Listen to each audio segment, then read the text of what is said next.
Pirates. Presented.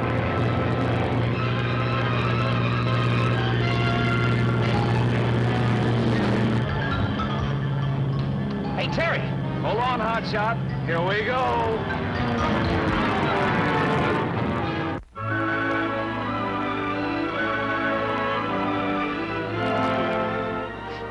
Taking the flight from us and giving it to Morrell, there must be some reason.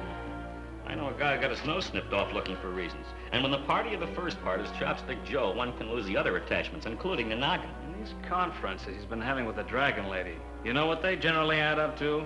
Look, Terry, just for once, let somebody else do the adding, huh? Taking the flight from me and giving it to Morrell. Oh, greetings, Flyboys. You heard from Morrell yet? Yeah, he's coming in. Just call. He's way ahead of schedule. That's what I call serving Air Cathay. Write a special letter of thanks to a 50-mile-an-hour tailwind.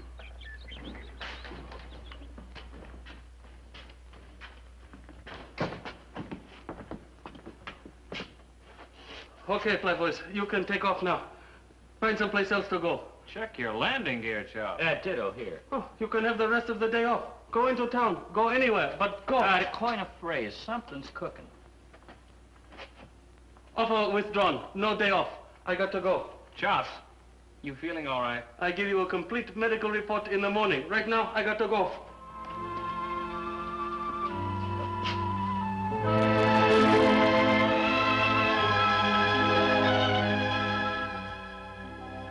Your reputation has preceded you here, Captain. That is why I wish to have this understanding with you. That's easy, ma'am. I sell you my boatload of rice. No questions asked. Not quite, Captain. I am aware that the rice is a consignment to Indochina on behalf of the American Relief Authority. That's no secret. Main thing is you're gonna get it. I will have no part of this transaction if any unnecessary violence is used. You're in the wrong business to permit yourself the luxury of scruples, ma'am. Nevertheless. Greetings, Captain. Hi. Emergency makes it necessary for me to break in on you like this, Dragon Lady. Who is this man? Clyde Thompson, a friend of mine. Clyde, the Dragon Lady. How do you do? It is not necessary for me to meet your friends, Captain. I'll rephrase that. He's a business associate of mine. And of yours, too, ma'am. Oh, with all these sparks around here, we need some lightning rods. Take it easy, Captain. You've got to have some manners when you're in a swell layout like this. Chopstick, you're a fool. I don't mind being a fool for the 10% I'm making on this deal. As this meeting can in no way be called a social occasion, I suggest we get down to business. That's me. I just talked to Tony Morrell on the radio. He's the pilot that's flying Dr. Maitland in to inspect his cargo. What do you have to say? Get to the point, Chopstick. He'll be here in an hour. Then Thompson takes over. I do not understand. Thompson here is going to become Dr. Maitland. And as Dr. Maitland, he'll inspect my cargo. Won't you, Clyde? That'll be one of the fastest inspections on record, Captain. And then you take the certificate to the American consul, and they give you a bank draft for the full value of the cargo. And then instead of going to where it's consigned, you get it. I am the second purchaser for the same merchandise. See how I worked it out? It would appear that the Dragon Lady has not made a very shrewd bargain. Come on, Clyde. We want to be there when the pilot brings the real doctor in. One moment, please. Nothing must happen to Dr. Maitland. Nothing will, if he signs that certificate.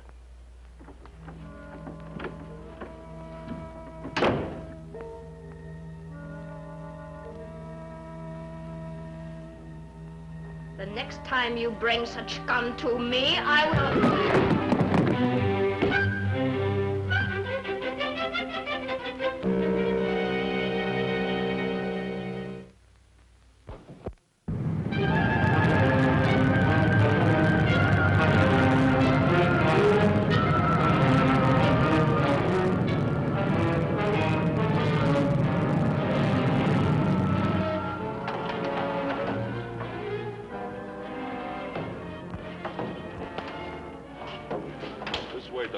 What about my luggage?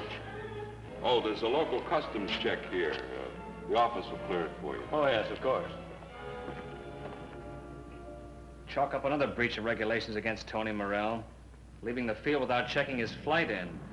I have that noted, Captain Lee. As chief pilot of Air Cafe, why don't you discipline him? Disciplining Tony Morell is like washing a duck. Ever wash a duck, Hotshot? Oh, what happens? The duck goes right out and gets dirty again. Shall I make a note to discipline the duck? Drop the duck and get me a flight schedule. I want to check something.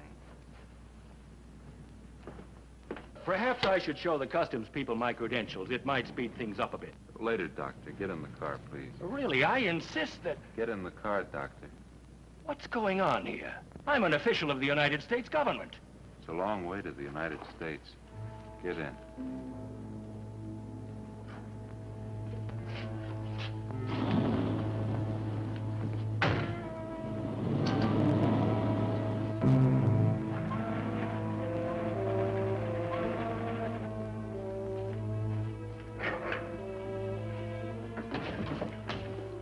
Good. You have him. I'm Captain Lomar, Morell.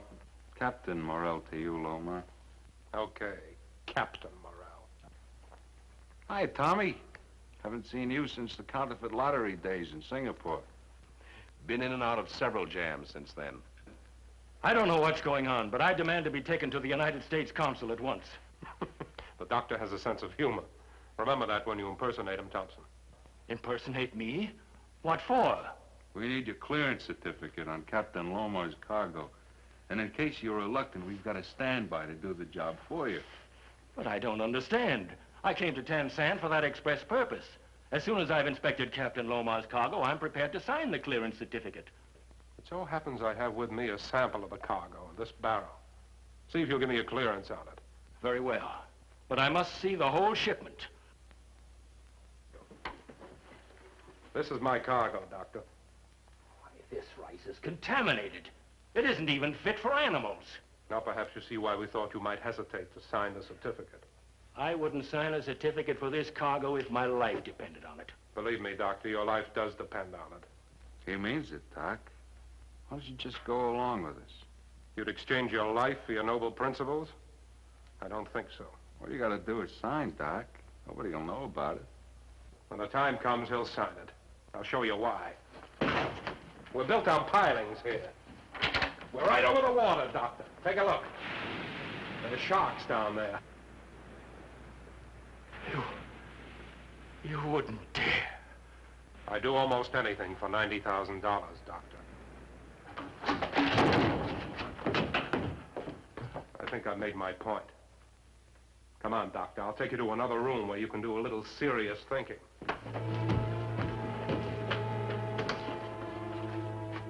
Stuff's sickening just to look at it. Don't look at it, then. All they told the dragon lady is it was stolen. He knew that if this stuff was going into her precious people's rice bowls, we'd all end up going through that trap door. But Chops, you've got it down right here. The flight Dr. Maitland booked passage on was originally scheduled for Hotshot and me. What do you guys want to do? Take all the flights around here? And you've got our names crossed out and written in Tony Morell's. Why? You're not the district attorney, are you? I don't have to tell you everything that goes on around here. If you're involving us in another one of your shady deals, you do. Oh! Such talk, Terrence. Old Chops involved in a shady deal? Prepares the foot. Sue him for slander, Chops. Oh, a wise guy, huh? Come on, Chops. Let's have the lowdown on the Maitland flight. Terry, you're driving me crazy with all this. Why? Oh, now, Chops, temper. Temper, Chops, temper. Why shouldn't I blow my top? You guys want to know everything that's going on around here. Only what concerns us. What about the Maitland flight? Oh, the Maitland flight, the Maitland flight, the Maitland flight. Is that all you can talk about, just the Maitland flight? I don't know why I changed pilots. Now look what you did. That was a good clock. Why did you give the Maitland flight to Tony Morell, Chops? I'd take an oath. I'd cut my throat if it weren't against the law. I don't know. I didn't have a reason. I do lots of things without a reason. At last, Chops admits he functions without reason. A fact I have long known. You want to get fired? That's a good idea. Once more, Chops. Why did you give the flight to Tony Morell? Well, a regular reception committee, Dr. Maitland. This is Chopstick Joe, the boss himself. This is Captain Terry Lee, our chief pilot and a very strict disciplinarian. This is Hotshot Charlie. Oh, excuse me. Captain Charles C. Charles, a very big little man with the big controls. This gentleman is Dr. Maitland of the American Relief Authority.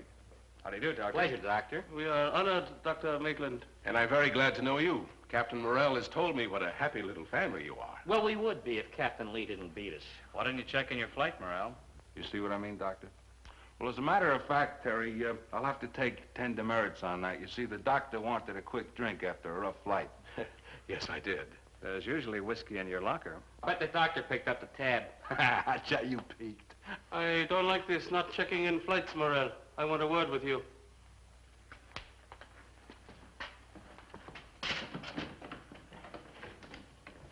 I didn't know there was any large-scale relief work planned for around here. There isn't. I'm here to certify a cargo of rice for the famine districts around Indochina. Oh. Been with the Relief Authority long, Doctor? I left the state 6 months ago. This is my first field trip out of the Tokyo office. Must be interesting work. How valuable are these rice cargoes? Oh, they vary, of course. About $90,000 as a rule. It's a lot of money out here in the Orient. You don't carry it around with you, do you? Well, hardly. I certify the cargoes, and the American consul pays off with a draft. I brewed up some tea here, Doctor. Or would you rather have coffee? Oh, I prefer tea, thank you. Your men away from my flyboys. They've outsmarted me before. Clyde Thompson's one of the slickest con men this side of Frisco. They're just yakking. They could yak us into trouble. This is delicious. I see you prefer the North China Congo. You're a connoisseur, Doctor. Not many people can distinguish between North and South China teas. Ah, fine teas are a hobby of mine. I'm interested in your work, Doctor. How large a cargo are you here to inspect? Quite a boatload, the China Queen. And I should be about my inspection. Right. Captain Morrell will be glad to show you the docks. Chop, split up on Tony, will you? The doctor would like to get on his way. Oh, thanks. May I have one? Oh, certainly. Thanks. Well, enough wordies, Chaz. How about a helping hand at the barracks? I smell a foul odor of work. Nice to meet you, Doctor. Hope to see you again. Thank you very much. See you, Doc. Goodbye.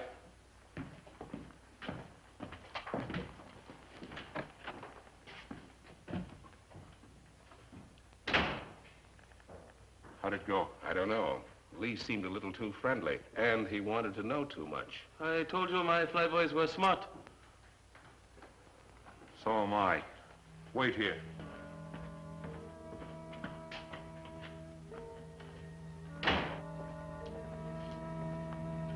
Despite my warnings, chum, you've been thinking bad. Live like chops without reason. Thinking can lead to trouble. Look at this. So help me, it's a cigarette, a mandarin. Common enough brand out here. I got it from the doctor, and he claims to be fresh from the States. I don't follow you, dear boy. Only old China hands smoke mandarins. Most white men can't stand them. Well, I've tried them in moments of great poverty. You can get better smoke out of a wet carpet. Notice how our stateside doctor went for my tea? You brew a devastating beaker of the stuff, Terrence. Really, you do. And Dr. Maitland knows more about tea than most high-caste Chinese. And Dr. Maitland wasn't wearing the same suit he had on when I left the plane. And his baggage is still in the office. And it took them a long while to get that drink. And $90,000 is an awful lot of money. And we know the gallant skipper of the China Queen. And there's a pirate if there ever was one. And Chopstick Joe is at it again. What do we do about it?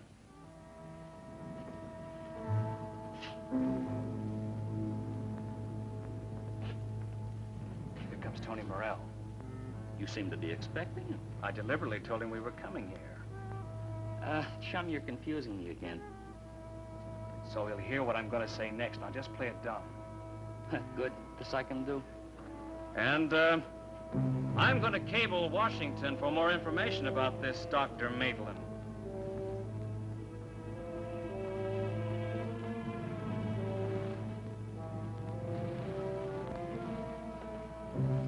Was I dumb enough? Natural, you're hired.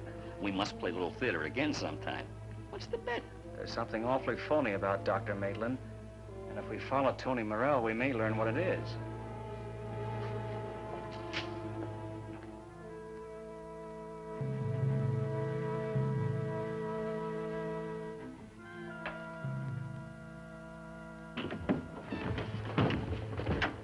How dare you enter here unannounced? I'm sorry, lady, but this won't wait. Terry Lee's cabling Washington for information on Dr. Maitland. That is no concern of mine. Let your clever Captain Lomar think his way out of it. Knowing the captain the way I do, miss, I'm pretty sure that if he sinks, it'll take you with him. Yes, I agree with you. What interest has Terry Lee in Dr. Maitland? I'm sure he suspects about the dear doctor. This requires thought. Sit down, please. Of course, Terry Lee's interest in Dr. Maitland could be idle curiosity, but I doubt it. Captain Lee is never idly curious. Dear Dragon Lady. Dear Dragon Lady, how nice of you to expect this. During the war, you Americans brought many things to the Orient, including some excellent electrical devices. Come this way, please, gentlemen.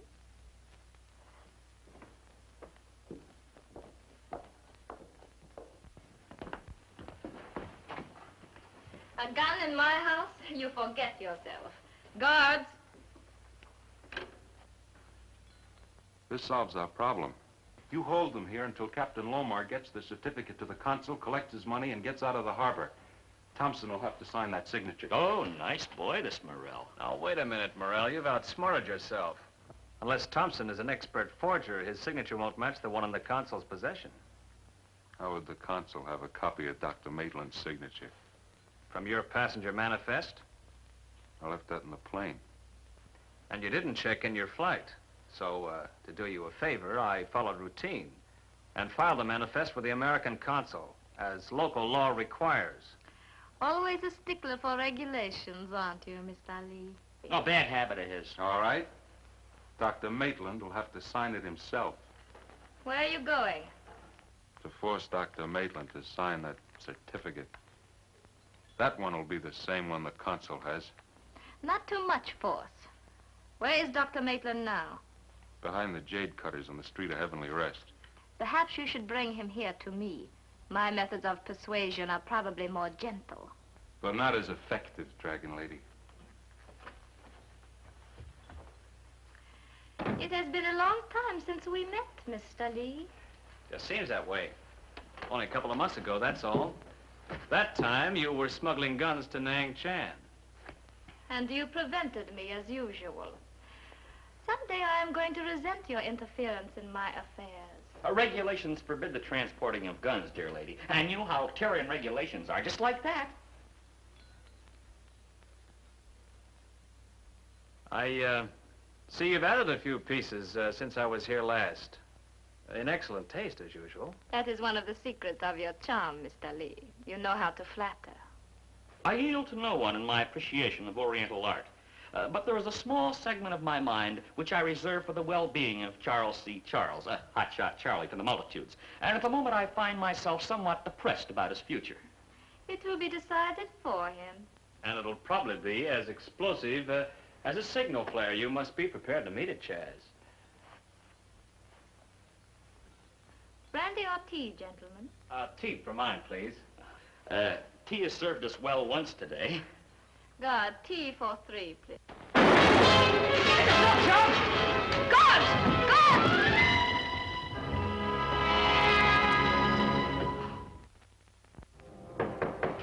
Open up. It's Morrell.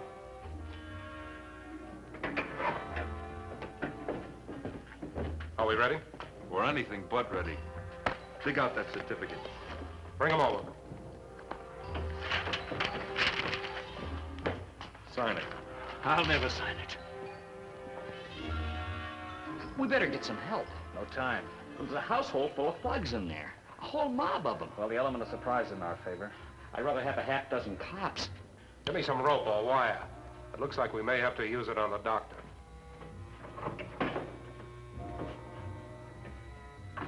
Someone's coming.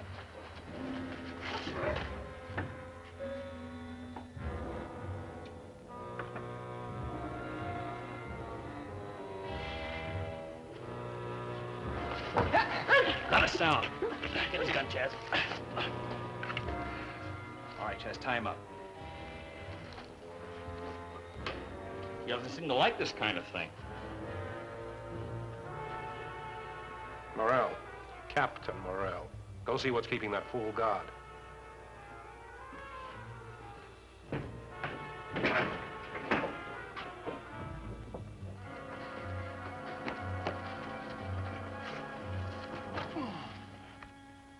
waiting for? I'll send somebody out to see what happened to the guard. Lasco, where are you? All right, put him up, friend. The late lamented ex-pilot of Air Cafe. You fellas got this thing all wrong. Sure, sure. Chaz, prepare the patient for surgery. Just happened to have it on. Come on, put your hands out. Turn it around. This should make things a lot simpler inside. Yeah. You might even call it life insurance. The last time, Doctor. Sign it. Looks like this guy doesn't want to live. Sign. No.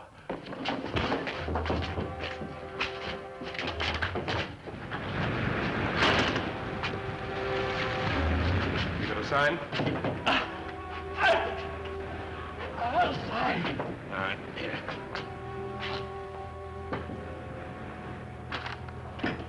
All right, boys, that's enough.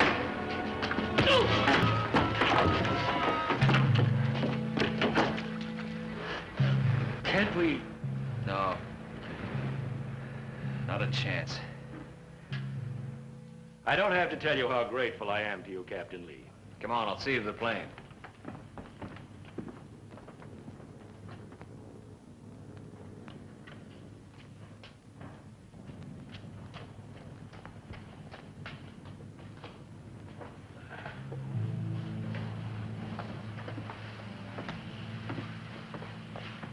Now, look, Dale, I didn't know that rice was rotten. No doubt you did not. There are limits as to even how far old Chopstick would go to make a buck. As you acted in good faith, I have no alternative but to pay you your commission. Now you're cooking. Guard! I am prepared to pay the first installment now.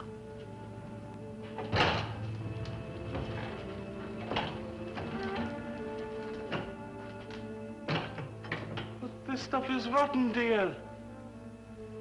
It is, isn't it?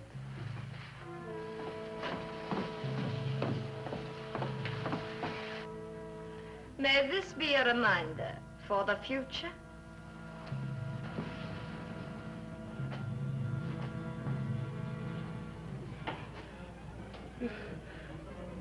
Sometimes I think I never should have turned straight.